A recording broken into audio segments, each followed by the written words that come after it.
Bien, tenemos el placer de conversar esta mañana con Agustín Laje, un conferencista y escritor argentino que ha estado hablando mucho durante estos días sobre el tema del aborto, las tres causales, un tema muy actual en la República Dominicana. Buenos días, bienvenido. Buenos días, gracias por la invitación, es un honor. Mire, cuéntenos cuál es la impresión que tiene sobre la discusión. He visto que está muy al día con las diferentes posturas que se han externado sobre el tema en el país. ¿Qué impresión le causa esto? La impresión que me causa es que no es una casualidad que en todas partes de nuestra región, desde el sur, bien al sur como Argentina, hasta el norte llegando a México, estemos hablando exactamente de lo mismo, con las mismas consignas, las mismas palabras, los mismos símbolos, los mismos eslogans, y eso es porque tenemos los mismos financistas operando en nuestros países. Que financian... ¿Y no será porque es el mismo problema? No, porque los problemas no se enfrentan necesariamente con los mismos eslogans, ni con las mismas palabras, ni con los mismos proyectos de ley. Es decir, al mismo tiempo que haya aparecido, insisto, al mismo tiempo, en todos los países, las mismas simbologías, los mismos proyectos de ley y sobre todo los mismos financistas, voy a poner un ejemplo. Aquí en República Dominicana ustedes tienen organizaciones como Profamilia siendo financiados por Planned Parenthood, que es una red de clínicas abortistas, una red muy potente por otra parte, tienen 46.000 establecimientos abortivos en el mundo y recibe Profamilia en este país $1 millón por año. En Argentina ese mismo fue el financista de la campaña del aborto. Entonces, y es el mismo financista en todos nuestros países de América Latina, de las distintas organizaciones que están pujando por esto. Señor Laje, discúlpeme, Sí. ¿no opera esto en both ways, como dicen los americanos, en las dos vías? Porque así como es verdad, es el verde, el del derecho a la mujer a decidir, es el azul, el celeste, el derecho a la vida. Sí. Y así como son financistas, de un lado que usted ha identificado, por el otro lado está financiando también el negocio de la fe, las iglesias, que también son muy poderosas. Por lo tanto, tal vez sería doble vía esto. Bueno, a mí me gustaría saber cuál es el negocio del sector celeste. La fe. No. Es decir, a nadie se le paga por andar haciendo una campaña pro vida. ¿Usted tiene información de que eso suceda? No la tengo, tampoco tengo la otra. Bueno, yo se la doy. ippf.org, reporte financiero del año 2016. No, usted tiene información de que se financian Exacto, programas, ¿no? exactamente. Se financian programas. Con así $1 millón por año. Así también, esas manifestaciones que se hacen también tienen financiamiento. Se paga para promoción, para hacer banderitas, para hacer a ver. Se paga un escenario, por supuesto, cuando hay un escenario. Se paga sonido cuando hay sonido. Lo que no hay es $1 millón por año para una campaña celeste. En ningún país. Lo que sí hay es $1 millón por año en este país. Solamente contándole de IPPF, porque también le puedo contar sobre Oxfam, por ejemplo. Oxfam pone en este país 2.5 millones de euros. En Brasil ponen 1.8 millones de euros. Ahora, la diferencia es de 25 veces el tamaño de un territorio y otro. Entonces, ¿cuál es el punto con República Dominicana para poner tanto dinero acá? Bueno, el punto es que acá la gente resiste mucho. Y una cosa puede ser el negocio de la fe, que digamos, por ejemplo, las limosnas, los diezmos, y otra cosa es una lucha por la vida, que es una cosa bastante distinta. Y es una causa que, insisto, no tiene ningún financiamiento. Si lo tiene... En su opinión, ¿no es legítimo el derecho de la mujer? Las mujeres que están reivindicando que le dejen decidir sobre ella, sobre su cuerpo, ¿no es espontáneo? No es legítimo ni existe. El derecho a decidir sobre el cuerpo es sobre decidir sobre su cuerpo. Una mujer tiene derecho a hacerse un tatuaje, ponerse un arete, teñirse el color del pelo que ellos quieran, usar la ropa que ellas quieran, pero cuando se produce un aborto se decide sobre el cuerpo de otro ser humano, genómicamente individual, autónomo y diferente tanto de la madre como del padre, que ya tiene vida humana desde el mismo momento de la concepción. No porque lo diga la Biblia, ni el Papa, ni un cura, ni un pastor, sino porque eso es lo que ha revelado la genética moderna, la embriología moderna, la teoría celular, la biología celular, digamos. Eso ya no hay discusión en el mundo científico sobre en qué momento empieza la vida humana. Hay discusión sobre eso, ¿no? A ver, ¿cuál es esa discusión? Hay personas que plantean las 12 semanas del embarazo, cómo se conforma el cuerpo completo. Hay diferentes, o sea, Sí. no hay una verdad absoluta A ver, científicamente. a ver, Usted eso- tiene su idea, No. la cual se acoge y se respeta, pero no es una verdad absoluta. Eso no es cierto. La vida humana empieza desde la concepción. Lo que se discute es desde qué momento es persona, que es otra cosa. El concepto persona es un concepto filosófico. El concepto científico es de ser humano. Desde el momento de la concepción se da el proceso de la singamia que fusiona los núcleos de los gametos femenino y masculino y genera por primera vez un individuo genéticamente independiente que ya está vivo porque se está multiplicando, es lo que se llamamos la célula totipotente, distinta de la célula altamente especializada que son los gametos, y ese individuo empieza un desarrollo ya codificado previamente en esa primera célula totipotente que aparece allí. De esto no hay ninguna discusión. El arranque de la vida humana empieza en la concepción y no hay ninguna discusión. Lo que sí hay discusión es cuándo es persona. Y ahí aparecen, que eso es un problema filosófico. ¿Qué es una persona? ¿Es un ser humano, una persona? ¿Todo ser humano es una persona, por ejemplo? ¿O una persona depende del desarrollo de sus capacidades? Esa es la discusión, pero esa es una discusión filosófica. Yo ahí sí me interesaría conversar con usted sobre, más que el debate filosófico o hasta el científico, el debate jurídico. Porque ahí yo no entro en lo que es persona, no. Lo que es un ente jurídico para un Estado, que es a quien el Estado está llamado a protegerle sus derechos de manera primigenia, originaria. Aquí no hay, todavía no conozco un país donde exista algo que se llame acta de concepción, acta de nacimiento. Cuando esa persona nace, ese feto, ese bebé, sale del cuerpo de su madre, se convierte en un ente jurídico para el Estado cuando el Estado lo registra como un ciudadano. Y ese ciudadano tiene una serie de hechos de vida que el Estado registra hasta que se muere con el acta de defunción.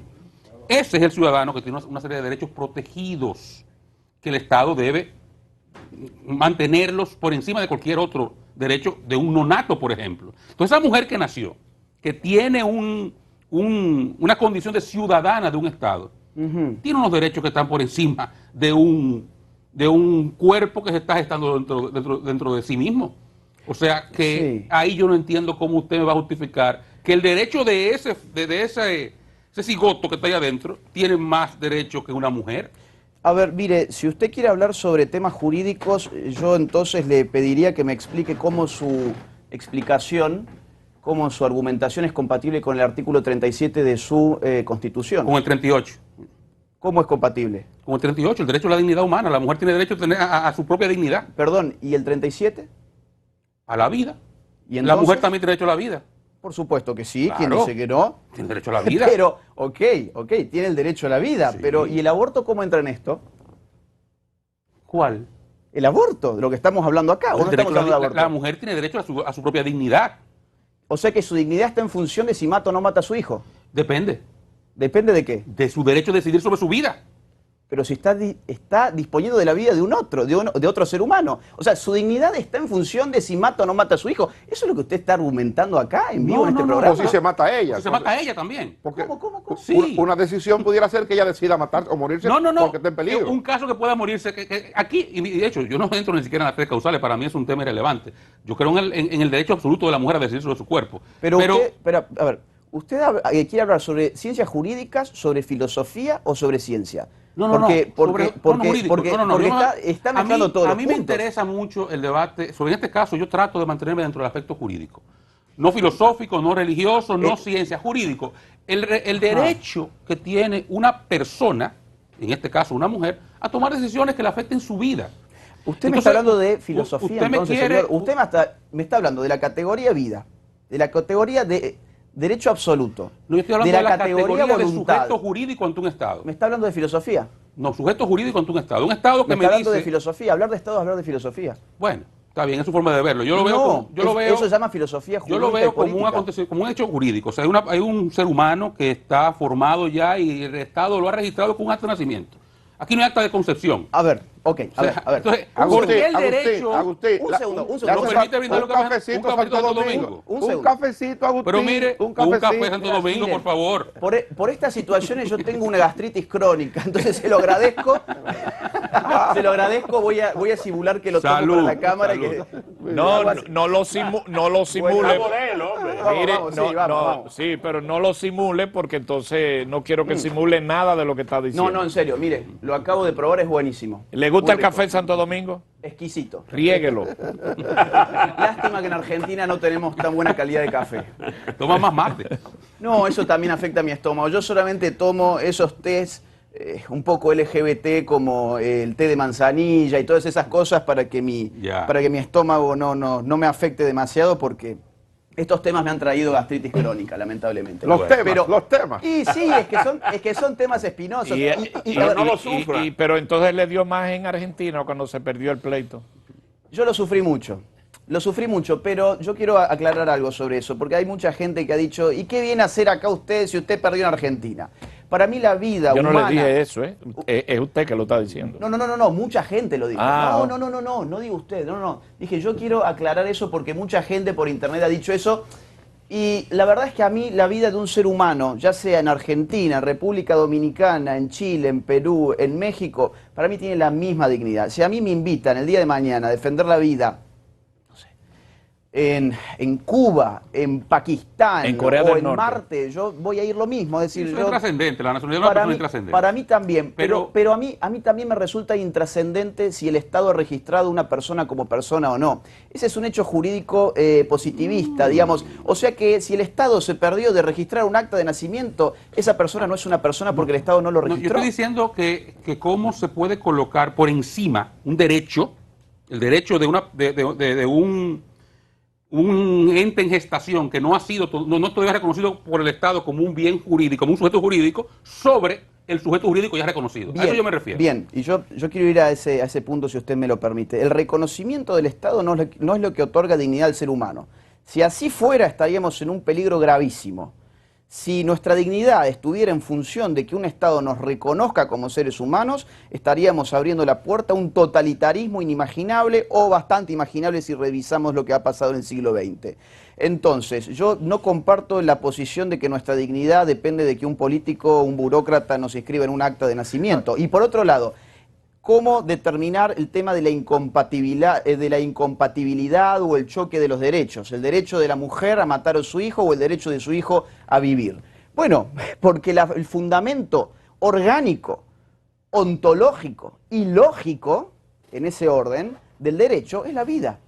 Sin una vida activa, sin una vida existente, pues entonces el derecho no tiene ningún sentido. El derecho no tiene sentido para un cadáver. Por lo tanto, yo no puedo impulsar ninguna ley que atente el principio sin el cual el derecho mismo no existiera. Pero el Estado no está promoviendo el aborto. Bueno, claro que sí. Si lo aprueba, está permitiendo tomar una decisión. Cada persona toma su decisión. A ver, esto es equivalente a que usted me diga, miren, yo quiero legalizar el robo para que los ladrones puedan ejercer la voluntad de disponer sobre su cuerpo y que no pasen peligro cuando van y atracan un banco.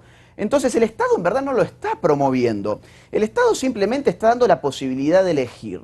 Eso a ver, es un argumento que es flojo, creo yo. Y por otro lado, cuando el Estado legaliza el aborto, ya está visto que el aborto aumenta exponencialmente. Un caso de nuestra región, para no irnos a otros países que culturalmente son bastante distintos a nosotros. Uruguay. Uruguay legalizó el aborto en octubre del año 2012.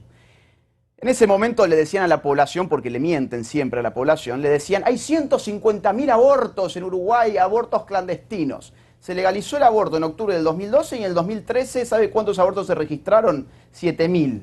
¿Sabe cuántos abortos se registraron ya para el año 2019? Alrededor de 11.000. ¿Por qué crece el aborto? Bueno, porque la ley es eso en la muerte pedagógica. materno-infantil? ¿Perdón? ¿Cómo impactó la legalización del aborto en Uruguay en la estadística de las muertes materno-infantiles? Aumentaron. Si no recuerdo mal, se redujeron de 10 y algo por cada 100.000 a 2. Mire, antes de la legalización del aborto venía cayendo estrepitosamente la mortalidad, perdón, infantil no, de la madre, Materna. claro, exactamente. Venía cayendo estrepitosamente y luego, cuando se legaliza el aborto, ya en el año 2013, ya aparecen 2 muertes por abortos. Previo al año 2013, el año 2011-2012, había 0 muertes por abortos. Aún así, digamos, ya se ha visto en Chile, por ejemplo, con los estudios de Koch, que hay otras formas de bajar la mortalidad materno-infantil. A ver, el aborto aumenta la mortalidad infantil, en definitiva, por eso yo hablo de la mortalidad materna en todo caso. Ya se ha visto que en verdad la mortalidad materna está vinculada con otros causas. Hay varias. Una de ellas es los abortos clandestinos. Es Sí, una. pero a ver, ¿sabe cuántos abortos clandestinos generan muerte aquí en este país, por ejemplo? El año pasado se calculan cerca de 250 a No. 300. No, 10. Vi otra estadística. No, bueno, la que yo manejo es del Ministerio de Salud de su país. 10. En el año 2019 hay 10 y en el año 2016 hubo 17. Ahora, en el año 2016 aquí hubo 140.000 nacimientos. ¿Esto qué significa? 17 muertes en 141.000 nacimientos es un porcentaje del 0.001%. Si yo además analizo las causas de mortalidad materna, voy a encontrar que el aborto es el 8% de las causas. La causa número 1 en este país de mortalidad materna son los trastornos hipertensivos, que no tienen nada que ver con el aborto y que se solucionan yendo a los lugares de mayor pobreza, que no tienen agua potable, que no tienen acceso a los servicios prenatales, con educación. Chile ha sido un ejemplo para el mundo sin aborto legal en reducir la mortalidad materna. Es más, estuvo mejor posicionado que Estados Unidos, siendo que Estados Unidos tiene aborto legal desde el año 73. Señora, a mí me intriga algo, y discúlpame Freddy, muy brevemente, y me quiero quedar en las causales, aunque no es un asunto particularmente al que le presto atención, en este caso le quiero poner este ejemplo. Ustedes, los sectores que promueven la penalización absoluta del aborto, incluyendo las causales, lo que le están pidiendo a la sociedad es que, por ejemplo, una mujer violada que decida terminar con ese embarazo cumpla prisión. No. ¿Qué ustedes proponen? Yo hablo por mí. Sí, por usted. ¿Usted que está ahí? Sí, claro, pero como dice ustedes, yo no represento a nadie. Bueno, que se separe entonces, sí, para saber su opinión personal. Exactamente. Yo me represento solamente a mí.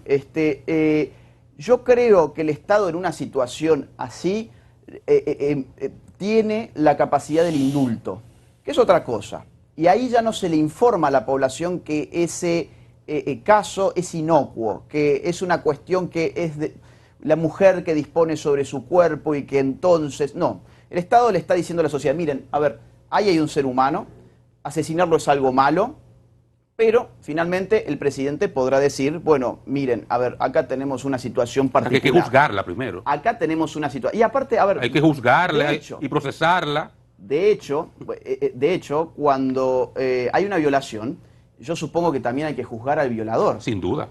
¿Y cuántas semanas lleva eso?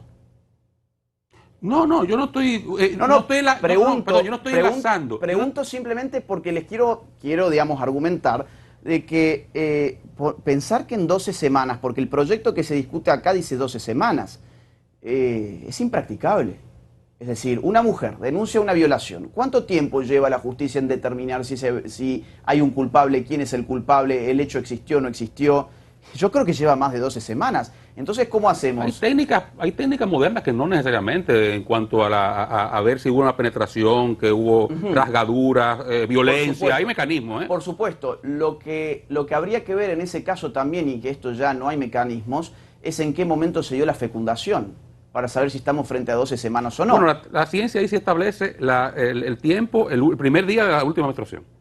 A partir de ahí se cuenta, eso está establecido general a nivel científico. Exactamente, pero digo, el momento de la gestación, es decir, el momento de la fusión de los núcleos, que es el momento del inicio de la vida, ¿en qué momento se dio? Es imposible determinarlo. Es imposible. Por eso se elige el primer día de la menstruación y luego son parámetros... Bien. Aleatorios, con mucho margen de error. Pero, entonces, ¿qué estamos haciendo? ¿Estamos jugando a la batalla naval tirando dardos? Estamos tirando dardos. Bueno, a ver, quizás le emboco, quizás le doy en el blanco y quizás no le doy en el blanco y estoy haciendo un aborto con altísimo nivel de probabilidad de darle en el blanco, porque ya son muchos estudios que establecen parámetros muy similares. Sí, pero usted acaba de afirmar de que en verdad es una disposición que se establece y que a partir de ahí hay un margen de error enorme. Usted lo acaba de decir. Enorme. Ahí se establece primer día de la última menstruación para establecer un procedimiento, porque no es posible el momento exacto de la fecundación. Ahí está. Y cuando se trata de la vida, cualquier riesgo de error es un error enorme. Porque hay una vida. Cualquier error, cualquier margen de error, vamos a poner un ejemplo. Vamos a suponer que usted a su hijo tiene gripe, o gripa creo que le dicen aquí, ¿no? Entonces usted tiene 2 pastillas en la mano, una de cianuro y otra que es para la gripe. Y se les cae al piso y se le mezclan y son iguales. Usted levanta esas pastillas, usted dice, bueno, no sé cuál es cuál, pero por azar te doy esta. No, ¿por qué? Porque lo que está en juego es algo preciado, que es la vida de un ser humano. Usted va a botar esas 2 pastillas en el inodoro y va a ir a buscar otra. Entonces, cuando se trata de la vida, cualquier margen de error es algo que no queremos afrontar, pienso yo, o por lo menos estoy hablando Es su desde criterio, mi opinión. sí, se le respeta. Freddy. Señor Laje, ¿qué falló en su plan de estrategia de defensa que su causa se derrumbó en Argentina? Una pandemia. En el año 2018 la ley del aborto no pasó porque millones de argentinos salieron a las calles con un eslogan muy interesante que fue "con aborto no te voto". En Argentina se puso mucho De azul dinero celeste, también. ¿verdad? ¿Cómo? De azul celeste, yo no recuerdo más. Exactamente, Sí. exactamente. Mismos Lamentablemente nosotros lo hacemos por reacción. Es que es así. Mismos colores. Sí, pero somos reactivos. Entonces cuando se impuso el verde, la reacción salió, bueno, a ver, ¿qué se elige? No somos demasiado imaginativos, lamentablemente. Y apareció el celeste. Y el 2018 fue impresionante. Millones de personas en las calles, diciendo "con aborto no te voto". Y ocurrió que muchos políticos finalmente se tuvieron que dar vuelta. Pero el pueblo argentino no cumplió su amenaza, porque en el 2019 no votó conforme al criterio del aborto, votó a puro abortista. Entonces los abortistas ganó se el dieron verde, cuenta. ganó el verde. Y en el 2020 terminó ganando el verde porque en medio de una pandemia trajeron esa ley a fin de año, en diciembre, pegaditos a Navidad, para que la gente estuviese con la cabeza en otra cosa. Entonces la gente, salió poca gente a manifestarse realmente, con mucho miedo además por el virus. Argentina la ha pasado muy mal con lo de la pandemia. Y ¿Qué visualiza aquí en República Dominicana? Nos queda 30 segundos. es una fotografía, ya la vi. Yo vengo ¿Qué de usted una vio? película avanzada. Esto es una agenda que se da exactamente igual en todos Y va a lados. pasar igual que en Argentina. A la larga, sí. Ojalá. que sí. A la Agustín, larga, sí. gracias por su tiempo, un placer. Ya Gracias. tendremos tiempo nuevamente. amable. Agustín Laje. Muchas Vamos a despedirnos en este momento. Mañana estamos de regreso a partir de las 5 de la madrugada.